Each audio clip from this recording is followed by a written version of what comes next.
Tout le monde va bien? J'ai entendu quelqu'un qui toussait derrière moi.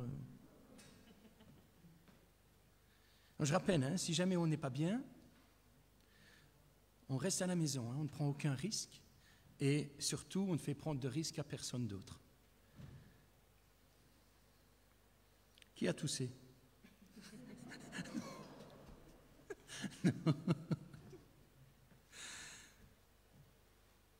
Voilà, nous allons nous mettre à l'écoute de la parole de Dieu. Une parole qui est écrite par évidemment des auteurs qui sont inspirés. Et cette parole, même si elle a quelques milliers d'années, comme ce texte de l'Ancien Testament que nous allons méditer, eh bien, nous ramène toujours à notre présent, à notre propre vécu. C'est une des particularités de la parole de Dieu, c'est qu'elle nous rejoint dans notre quotidien.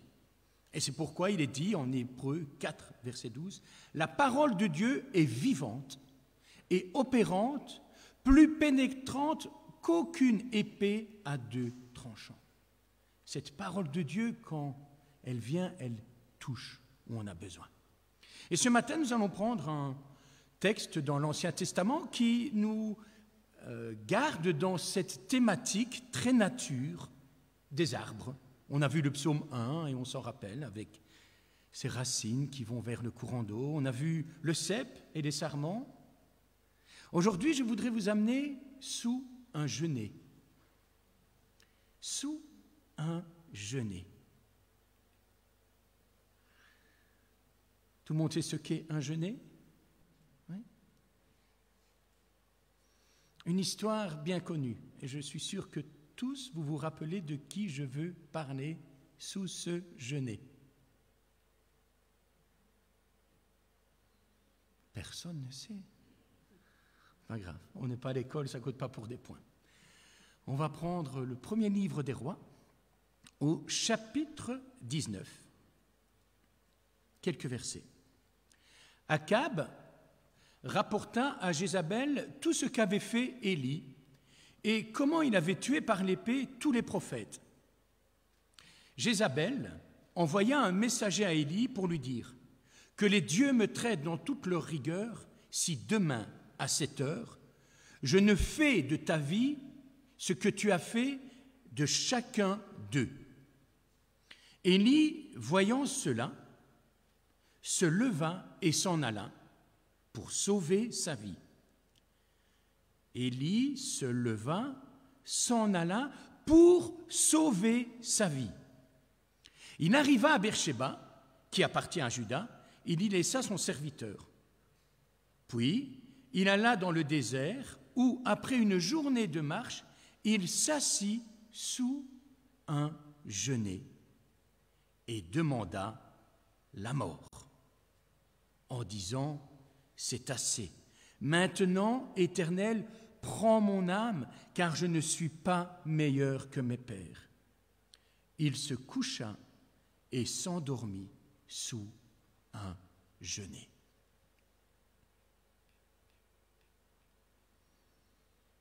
Quel texte particulier, hein? Différent du cep et du sarment et de l'arbre, hein, de psaume 1. Là, sous le genêt, c'est plutôt compliqué ce qu'Élie est occupé à vivre. Pour replacer un petit peu ce passage dans son contexte, on est dans une période de l'histoire d'Israël où spirituellement c'est très difficile. On est au temps de ce roi d'Israël, Akab, plus ou moins vers 850 avant Jésus-Christ. Et Akab a succédé à Omri, son père, et il siège dans la capitale de Samarie. Il y régnera 22 ans sur son peuple. En ce temps-là, 2 royaumes sont positionnés. L'un est à Samarie et l'autre à Jérusalem. Le royaume d'Israël et celui de Juda, l'un au nord, l'autre au sud, sont concurrents depuis qu'il y a eu cette division, ce schisme. Ah, voilà, comme ça. Je sais que je dois le désactiver. Je me demande qui appelle un pasteur à 10h15 au matin. Je vais regarder après. Voilà. Soit. Donc, 2 royaumes, la Samarie, la Judée et Israël et Juda, voilà. L'un au nord, l'autre au sud, concurrents depuis qu'il y a eu ce fameux schisme au temps de Salomon. Akab, ce roi, a subi la mauvaise influence de son père. Et il va même faire pire que lui. Non content de poursuivre l'adoration des idoles, il va se livrer à de graves infidélités envers Dieu. Et comme si ce n'était pas assez, il va prendre une femme terrible du nom de Jézabel, qui vient de Sidon, et qui est vraiment une ville corrompue. Et cette femme va inciter son mari et donc tout le peuple à sa suite à se prostituer dans l'adoration des divinités, telles Baal ou Astarté, où ils faisaient d'énormes orgies sexuelles, par exemple, pour fertiliser le sol. Et c'était vraiment le truc très, très corrompu. C'est donc dans ce contexte particulier où Israël a vraiment abandonné Dieu et s'est lancé dans des pratiques pourries que l'Éternel va appeler son serviteur, Élie, pour qu'il aille confronter Akab et Jézabel. Élie était un habitant de Galate et Dieu lui dit, voilà, tu vas aller là-bas les rencontrer et tu vas leur annoncer qu'il n'y aura plus pendant des années ni pluie, ni rosée, seulement sur ma parole. Et Élie va et lâche cette parole et elle va s'accomplir. Pendant 3 ans, plus une goutte d'eau sur tout le pays. Pendant ce temps, Élie va être dirigé à Sarepta où Dieu va prendre soin de lui et de cette veuve et va les nourrir providentiellement avec presque rien, mais tous les jours, ils seront nourris. Et puis on arrive, là, après que Élie vive ce miracle pendant des années nourri par cette femme, on arrive à notre histoire à nous, qui va amener Élie sous le genêt. Il vient de faire face à 400 prophètes de Baal et 400 prophètes d'Astarté. Et là, je vous renvoie au premier livre des rois, au chapitre 17. Et sur le mont Carmel, que l'on peut encore visiter aujourd'hui en Israël, il va remporter une victoire éclatante parce qu'à partir de ce jour-là, il va faire descendre le feu sur un autel. Et vous connaissez tous cette histoire. Et Dieu va vraiment révéler sa puissance au travers d'Élie. L'autel, les pierres, tout va prendre feu alors qu'il avait jeté de l'eau et tout ça dessus. Donc, victoire éclatante. Et qu'est-ce que Élie va faire? Il va juste prendre son épée et guillotiner les 800 prophètes. Ça a dû lui prendre un bon bout de temps. On est dans l'Ancien Testament, c'est des pratiques particulières, ok, on ne vit plus comme ça aujourd'hui, on est chrétien. Mais disons que, voilà, à ce moment-là, c'était une victoire éclatante. Et donc, Élie est vraiment au summum de ce qu'il peut vivre avec Dieu. Mais, une parole, une seule menace sur sa vie le fait complètement basculer dans l'inverse. On pourrait croire qu'il va continuer sur sa lancée, il est bien parti, il a vécu des choses fortes. Il a prophétisé, ça s'est accompli. Dieu a pris soin de lui pendant des années, l'a nourri de façon particulière, dans un premier temps avec des corbeaux qui venaient lui amener à manger, puis par cette veuve. Il arrive là et il est en plein défi, en plein challenge contre 800 prophètes. Il les éclate, dans tous les sens du terme. Et puis là, cette femme vient et le menace. Tu vas mourir. Élie a vécu des choses fortes avec Dieu, un passé glorieux. Il a vu la main de Dieu agir. Il a vu la puissance de Dieu en action. Et pourtant là, il s'enfuit pour sauver sa vie. Et quand il arrive à l'endroit qu'il a choisi pour sauver sa vie, il demande la mort.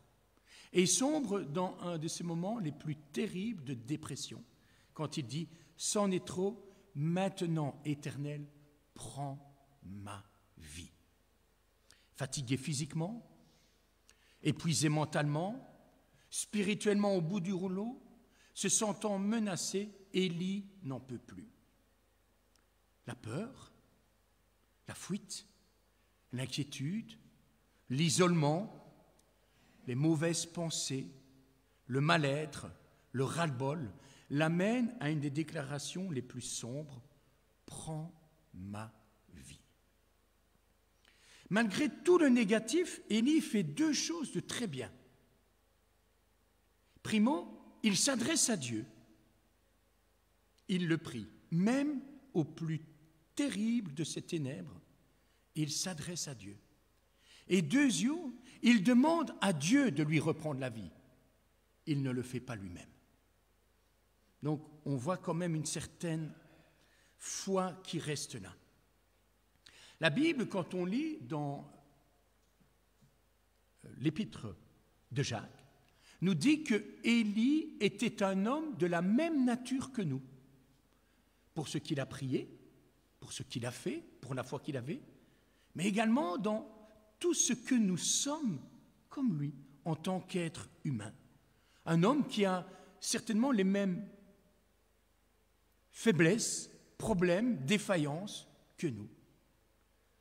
Et cet homme, eh bien, comme c'est souvent le cas pour nous, a entendu une parole qui l'a complètement déstabilisé, qui l'a complètement anéanti. Cette parole a envahi ses pensées. Là, c'est toutes ces émotions qui ont commencé à le submerger et ces pensées qui l'amènent au plus bas. Mais ce sont ces pensées qu'il a laissé développer, qu'il a cru, qui vont le pousser à l'action. Combien de personnes autour de nous sont comme cette Jézabel? Combien de personnes sont véritablement comme des ennemis pour nous, qui viennent et qui ont une parole, mais alors d'une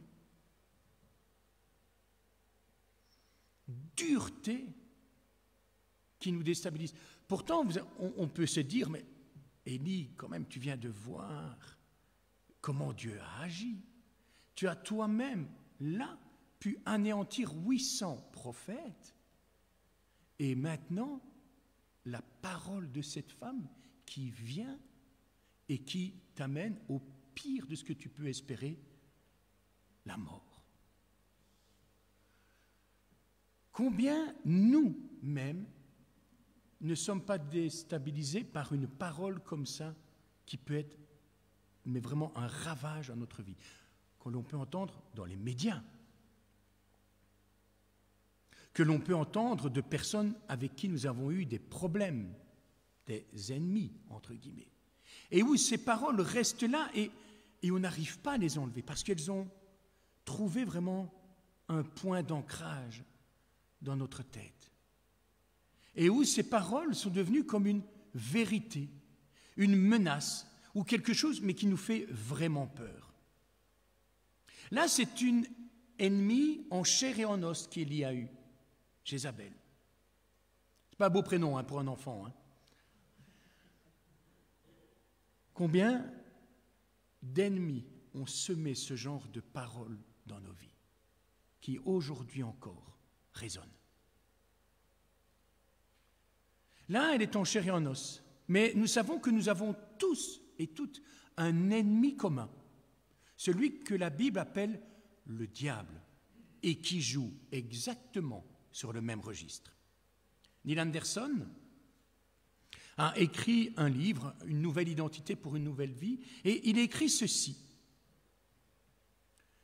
La stratégie de Satan consiste à introduire ses pensées et ses idées dans nos pensées et à nous tromper pour nous faire croire que ce sont les nôtres. Si Satan peut placer une idée dans nos pensées, et il le peut, il ne lui est pas difficile non plus de nous faire croire que cette idée est la nôtre. Il va utiliser le « je », le « moi », comme si c'est nous qui pensions que c'était notre idée, notre pensée à nous, le fruit de notre réflexion. Et il vient et il la met dans notre tête. Il continue en disant, si vous saviez qu'elle venait de Satan, vous la rejetteriez, n'est-ce pas? Mais quand il déguise sa suggestion pour la faire passer pour notre idée, nous sommes plus enclins à l'accepter. C'est sa façon principale de nous tromper. La puissance de Satan réside dans ses mensonges. Jésus a dit, « Le diable ne se tient pas dans la vérité, parce qu'il n'y a aucune vérité en lui. Lorsqu'il ment, il parle de son propre fond, puisqu'il est menteur, lui, le père du mensonge. » Satan n'a aucun pouvoir sur nous, si ce n'est le pouvoir que nous lui donnons quand nous ne nous rendons pas toute pensée captive à l'obéissance de Christ, quand nous nous laissons tromper par ses mensonges. La Bible nous parle d'être transformés par le renouvellement de l'intelligence, c'est-à-dire d'arriver à renverser les mensonges de l'ennemi, ces forteresses qu'il a mis dans nos pensées, dans nos têtes, et que nous remplaçons toutes ces mauvaises pensées par la vérité. Si vous êtes intéressé, Timothée ira mettre tantôt une feuille qui se trouve également dans le livre de Neil Anderson, « Qui suis-je » Il y a 25 versets bibliques qui nous rappellent qui nous sommes en tant que chrétiens. Et je vous mettrai au défi de lire cette liste et de mettre un petit V sur ce que vous croyez au plus profond de vous-même, sincèrement. Et de voir si finalement vous pensez plus ce que Dieu pense de vous ou si vous pensez plus ce que vous ou l'ennemi pense de vous.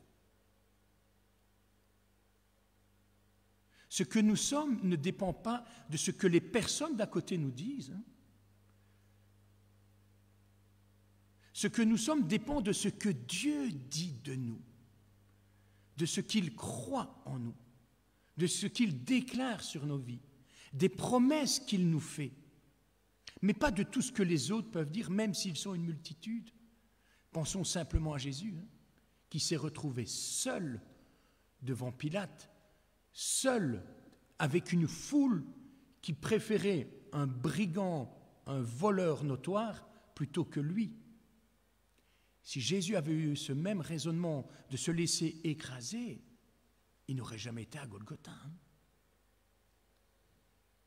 Ce que nous sommes dépend de ce que Dieu déclare de nous. Pas de nos pensées qui des fois ont été formées par ce que nous avons entendu de nous, ce que nous disons de nous-mêmes ou ce que l'ennemi veut nous faire croire. Et il est futé.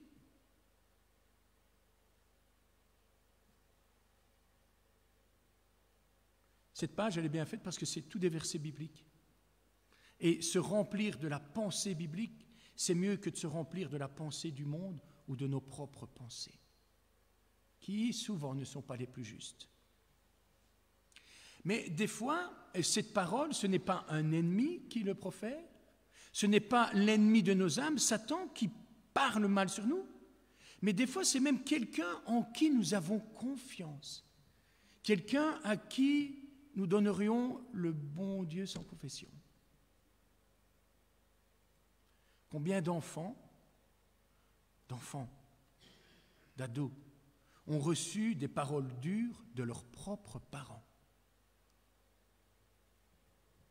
Combien de propos rabaissants par des professeurs, des instituteurs qui, au lieu d'élever, d'éduquer les enfants, les ont écrasés? Combien de critiques ou de surnoms des copains d'école ou d'amis proches?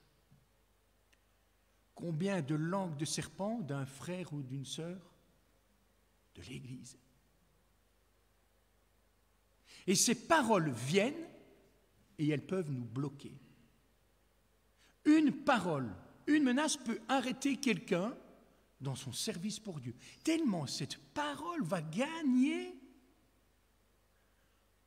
dans nos propres pensées, dans nos émotions et ensuite dans ce que nous allons faire, dans nos actions. Et il ne faut pas grand-chose.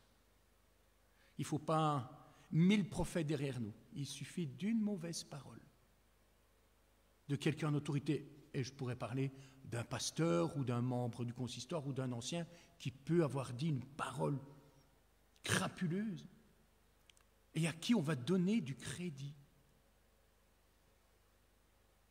Ouais. Si nous-mêmes nous sommes conscients que nous avons fait ce tort, il n'y a que le pardon, la demande de pardon à l'autre. On est tous imparfaits. Combien de fois je n'ai pas eu des propos durs par rapport à mes enfants? C'est vrai, Tim? Mais je pense, oui, bien sûr. Oh, je suis comme vous, hein. En plus, je suis bourrin. Mais j'ai su aller trouver mes enfants, même un Georges qui était tout petit, ou un Tim qui était tout petit, et demander pardon à mon enfant.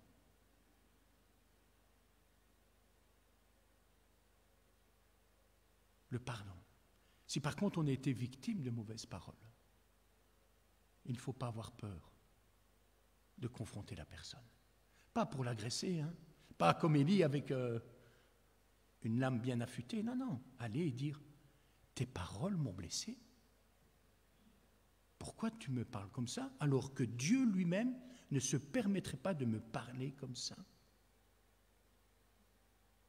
Ça demande du courage, hein, mais ça permet d'évacuer le mauvais. Parce que ces paroles, si on les laisse en nous, elles peuvent complètement, comme Élie, nous anéantir, nous détruire.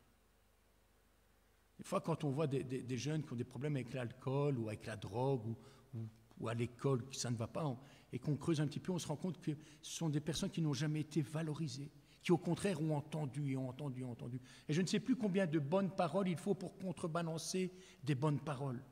Il y a des mauvaises paroles. Merci Florence. Combien de bonnes paroles, à votre avis, pour enlever le nombre de mauvaises paroles qui ont été dites? Mais il y a pire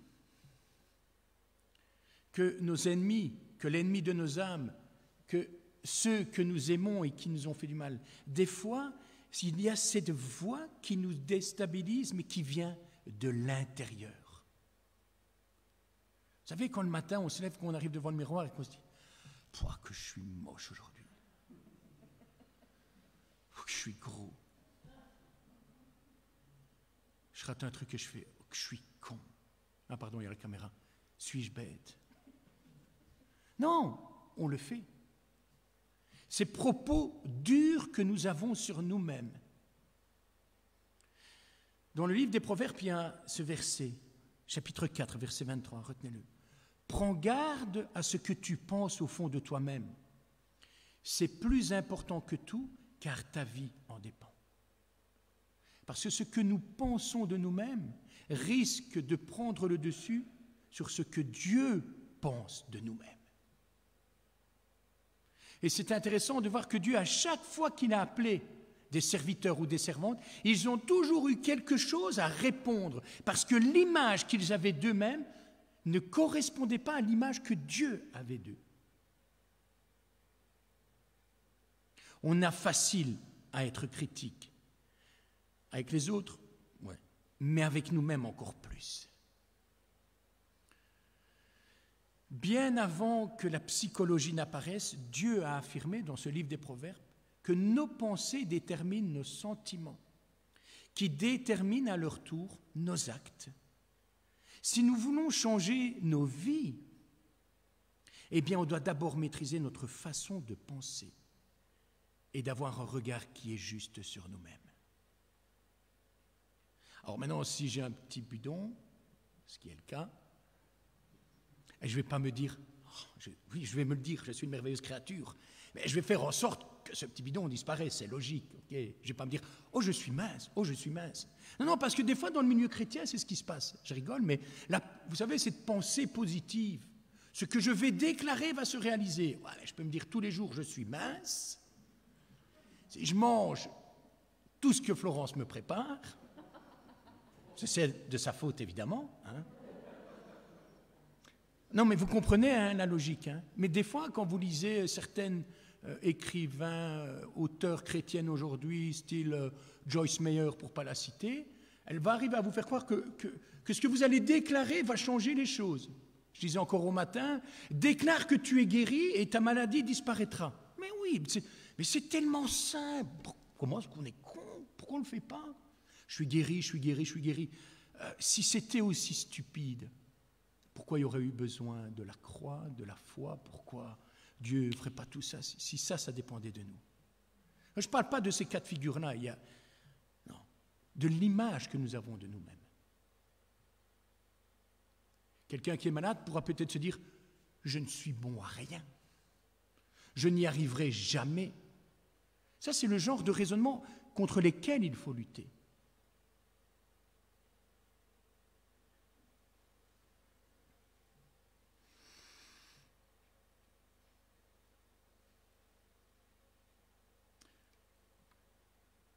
Les propos que nous avons sur nous-mêmes sont aussi dévastateurs que les pires des paroles qu'on peut entendre autour de nous. Le Seigneur veut que nous arrêtions de nous rabaisser. Et là, on ne parle pas d'humilité, on sait qui nous sommes, d'accord? Et on ne parle pas non plus d'avoir un complexe de supériorité, on n'est pas là-dedans. Mais de nous voir tels que Dieu nous voit. De nous aimer comme Dieu nous aime. Nous connaissons les 2 plus grands commandements. En fait, j'ai envie de dire qu'il y en a 3. C'est hérétique, je le sais, mais je le dis quand même. Tu aimeras le Seigneur ton Dieu de tout ton cœur, de toute ton âme et de toute ta force, et ton prochain comme toi-même. On oublie celui-là, que nous sommes appelés à nous aimer nous-mêmes. Et ça fait du bien, surtout quand il y a des gens qui ne nous aiment pas. C'est de savoir que nous sommes aimés de Dieu et que nous devons nous aimer tels que nous sommes. Parce que quand nous ne nous aimons pas, nous allons plus loin que Dieu. Dieu nous aime tels que nous sommes. Mais il nous aime tellement qu'il veut nous voir évoluer, d'accord. Mais il nous aime tels que nous sommes. Pourquoi nous ne l'accepterions pas? C'est comme quand on tire des souvenirs ou qu'on n'arrive pas à s'accorder le propre pardon. Alors que Dieu nous a pardonné, on arrive encore, nous, à culpabiliser de quelque chose du passé. Alors que Dieu nous a pardonné et qu'il n'y a plus de condamnation pour ceux qui sont en Christ. Mais on arrive encore, nous, et l'ennemi sait comment nous aider à ce niveau-là, à nous culpabiliser pour des choses qui sont pardonnées depuis Golgotha. Non. Lorsqu'on se dit « je suis gros ou grosse, je suis bête, je suis moche, je ne sais rien faire, j'y arriverai », vous savez que c'est notre Créateur que nous critiquons? Quand on se dit « Seigneur, je suis nul, je suis incapable de quoi que ce soit », on dit en réalité « Seigneur, tu as créé quelque chose qui n'est vraiment pas bon, qui n'est vraiment pas bien ». Alors que Dieu nous a créés tels que nous sommes. Les kilos en trop, c'est nous, c'est pas lui, d'accord?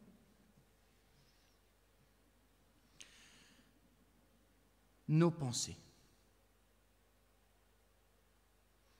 doivent être contrebalancées par les pensées de Dieu.